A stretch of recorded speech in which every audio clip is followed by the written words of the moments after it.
There was a murderer on Dr. Phil, and I don't know why more people aren't talking about this case. I'm gonna warn you guys right now, if you get disturbed easily, I'd stop watching because this case gets very disturbing. First, I'm going to tell you about the case itself, and then we're going to get into the astrology of it. And you already know that 18 and 22 degrees have something to do with it. This beautiful boy is Dylan Redwine. He was born on February 6, 1999, and he would be described by his friends as very outgoing, funny, loved to talk back and forth via text. He was an Aquarius with a Libra moon.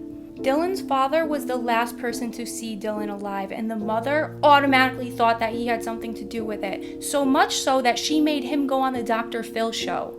There's so many sick, demented, twisted turns that this story takes, so in this video, I'm going to talk about what he said happened that day. But first, a quick reminder, he is a sick, twisted fuck. And you will see why later. Dylan's parents are divorced, and it was court ordered that on November 17th, Dylan had to fly to go see his father for Thanksgiving. His flight actually got canceled though, and so he flew on November 18th. Dylan's father said that Dylan arrived in Durango, Colorado at around 5:56 p.m., and this is the security footage found from the airport. They then drive to Walmart and then eventually out to eat at McDonald's. And his father makes a big emphasis on, oh, I wanted to take him to a restaurant to sit down and eat, but he wanted to go to McDonald's. We'll get to that. Then he says they were eating the McDonald's in the car for the ride home, and they arrived home and watched a little TV before they both went to bed. By the way, I just want to add in here, this dude lives on a 22-mile stretch of nothing at the end of a dead-end street. So they are in the middle of nowhere. Then he says he wakes up at like 7 o'clock in the morning because he has to go to his job to get some payroll thing. So he tries to wake Dylan up to ask him if he wants to go with him for the ride. And he said that Dylan didn't want to go, he wanted to sleep in. And then his dad leaves the house at 7:30. And that would be the last time he ever sees his child. His dad then comes home at like 11:30 and notices that Dylan isn't there. What do you think he does when he finds that out? Part 2 on the case that has literally been giving me nightmares. So when Mark got home and realized that his son wasn't there, he said he didn't think much of it, so he just went upstairs and took a nap for 3 hours. And remember, he lives in the middle of nowhere, so his 13-year-old son that isn't from the area is gone and he doesn't think anything of it. And after this little bitch's little nappy nap, he decides that, oh wow, it's weird that my son is not home. Let me call the mother and ask if she knows where our son is, even though she's like fucking 6 hours away. The mother immediately starts freaking out. She hops in the car to make the long trip over to Durango, Colorado, and she's like, what do you mean you don't know where our son is? Have you called the police? Have you called this? Have you called that? He says that he called the police. But when his mother calls the police, she said that they have no record of him reporting his son missing. But Mark will eventually go to the police to report his son's disappearance. And when the police ask him if they want them to put out an Amber Alert, he tells them, oh, no need for an Amber Alert. The police, FBI, Dylan's family, and volunteers from all around the state spent 7 months trying to find Dylan's body, or, hopefully Dylan alive. And the father only helped with the search one time. And the only time that Dylan's father went to go look for him was because Dylan's older brother, Corey, pressured him to search with him that one day.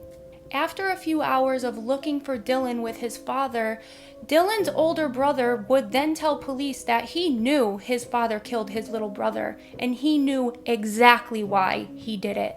And what the reason was is so disturbing. I don't even know. I hope I don't get blocked. I need to post a big fat disclaimer on this video. If you are under the age of 18, please get off of this video. I'm going to be showing some very disturbing images, so much so that TikTok might actually remove it, so I'll be sure to save a draft and maybe post it to my Instagram. So Dylan has been missing for months. The mother has always said that the father did it, and now Dylan's older brother is now saying that he thinks the father did it and he knows why.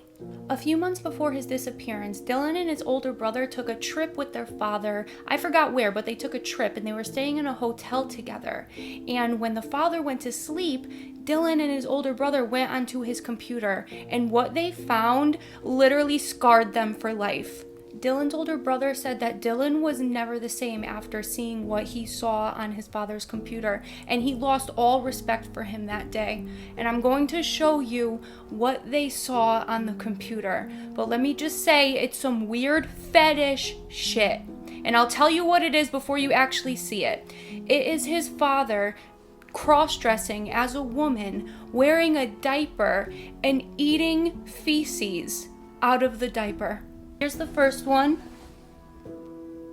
Now this is an image of their father wearing a diaper, and it's obviously soiled. And here is their father now taking the diaper off and eating said shit. And now here's their father in women's clothing with that shit diaper now off in his mouth. Let me just say, this image in particular scarred me, disturbed me. Imagine what Dylan and his older brother thought. They had looked up to their father. They looked to their father as this strong male figure, would go to baseball games, this and that. And I mean, whatever, if you want to be a cross-dresser, that's your prerogative. There's nothing wrong with that. But seeing this disturbing shit as a young child, you are never the same. And then it comes out that Dylan never wanted to go to his father's for Thanksgiving, but he was forced to because of a court order. And we'll get into the events that led up to him having to go to his dad's house. Part 4 of the Poopy Pants Killer. So when Dylan and his older brother found those horrific pictures of their father on his computer, they didn't even tell anybody. They were in shock, and they especially didn't tell their father. But Dylan's older brother did take out his phone and take a picture of what they found. At this point, Dylan started despising his father. Not only because of the pictures, but Dylan's father started talking really bad about his mother and his older brother, whom he loved so dearly. Dylan was at his breaking point. He has his Mars in Scorpio conjunct his moon. You don't fuck with the people that you care about. And there was one instance where he was alone with his father, and he texted his brother this: "Hey, send me those poop pics of Papa, because he gave me a speech about how you guys being a bad example, and I want to show him what he really is." Dylan was so adamant to stand up for his family that he texted him over and over again. "You got him yet? You got him yet? Hey, send me those poop pics of Papa. I want to show him who he really is." But his older brother Corey knew that that was not a good idea, so he actually lied to Dylan and told him that his email got wiped. And it's not clear, but it is suspected that Dylan did tell his father that he knew about the pictures and that he was never speaking to him again. And he didn't for months and months. These are some text messages that Dylan's father sent to him, and they're just random and all over the place. And obviously Dylan is not answering. He says things like, "You go, patience, grasshopper, sure." It's like he's talking to somebody, but nobody is talking back to him. He even says stuff like, "Can I call you this weekend? How's counseling going?" I wonder what he was in counseling for. His father became enraged when he realized that his son wanted nothing to do with him. So you want to know what he did? He went to court to put in place a mandatory visit over Thanksgiving weekend. "Hey you, cat got your tongue? When you're ready to go over the plans for Thanksgiving, let me know. Hey stranger, do tell. Since you seem unable to respond to my text, I am unsure if you received them. I am sure you know by now I have made..." Now, what I'm about to share with you guys is some crucial evidence that proves his father was lying about what happened to Dylan that day. And I know this is a lot of information, but stay with me. This is about to tie the knot together. Really quick, let's recap what he said happened. He picked up Dylan from the airport. They drove to Walmart. They got McDonald's, ate it in the car, went home, watched TV, went to bed. He woke up in the morning and asked Dylan if he wanted to go for a ride with him. Dylan said no. He came home and Dylan was gone. But what he so conveniently left out is that as soon as Dylan's plane landed, he was texting his friends asking if he can sleep over because he didn't want to spend the night at his father's house. You can pause to read here. And Walmart security footage would later show that the only time Dylan and his father were together in the store was when Dylan was asking if he could stay over at his friend's house. Walmart employees would later testify that Dylan appeared to be scared and like he didn't want to be there.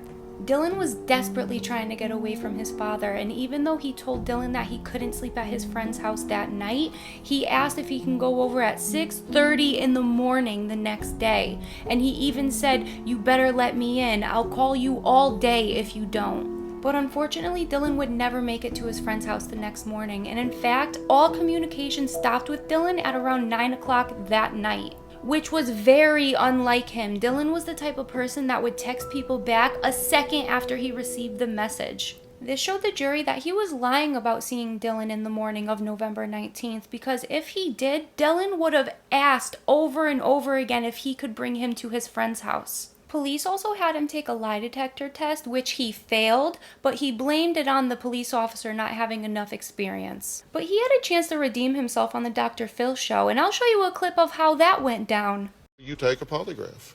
I will take a polygraph. Mark Redwine told Dr. Phil he would take the test to prove he had nothing to do with the disappearance of his son Dylan. Just when the test was getting started, Mark said he didn't feel well, an automatic disqualifier.